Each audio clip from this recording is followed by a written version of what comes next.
முள்ளிவாய்க்கால் மண்ணே, உன்னுள் நாங்கள் புதையுண்டு ஆண்டுகள் 7 எழமுடியா தேகத்தோடும் எழுத்தில் எழுதிட முடியா சோகத்தோடும் அழுது ஆற்ற முடியா அவஸ்தைகளோடும் இன்று எதைச் சொல்லி நான் எழுத உனை? உன்னுள் நாங்கள் தொலைத்தவையும் புதைத்தவையும் கொஞ்சமா? கொத்து குண்டுகள் கொன்றொழித்த வாழ்வையா?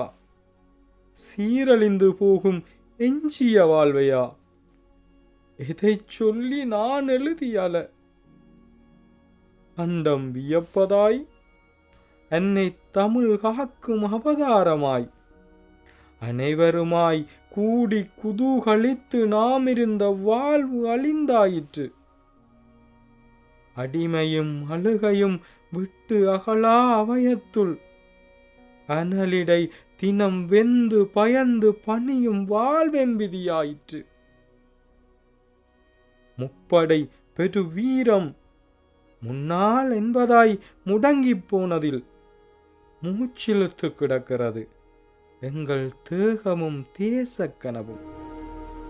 தேச தெருக்களிலெல்லாம் முடிவிலா தொடராய் நீள்கிறது துயர்களின் வரிசை. வானம் வெறுமையாய் இருண்டே கிடக்கிறது.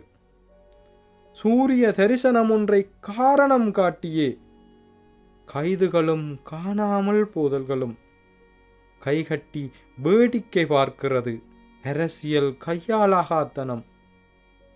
ஆசனவாய் திறப்பிற்கும் அகிதர்களின் அனுமதி கேட்டபடி நாங்கள் ஆசனத்தில் அமர்த்திய அரசியல் சாணக்கியர்கள். முள்ளிவாய்க்கால் மண்ணே, உன்னோடு அழிந்து போனது ஓர் விடுதலை இயக்கம் மட்டுமல்ல, தமிழனின் அடிப்படை இயல்பு வாழ்வு அது. முத்தமிழையும் முப்படை கொண்டு கட்டி காத்த கலாச்சார திரள்வு அது. காலம் தந்த பெரும் படை கொடை அது. அத்தனையும் தொலைத்து நிலைகுலைந்து ஆள்பவன் கரங்களில் ஆடுகளாகிப் போன ஆண்ட தமிழ் பேரினமே, இம்முறையாவது நினைவேந்தல்களுக்காய் குனியும் உன் தலைகளை இன விடுதலைக்காய் நிமிர்த்து. உன் வாழ்வு நிமிர உன்னை நீயே முன்னிறுத்து. ஒருமித்த குரலில் உரத்து குரல் கொடு.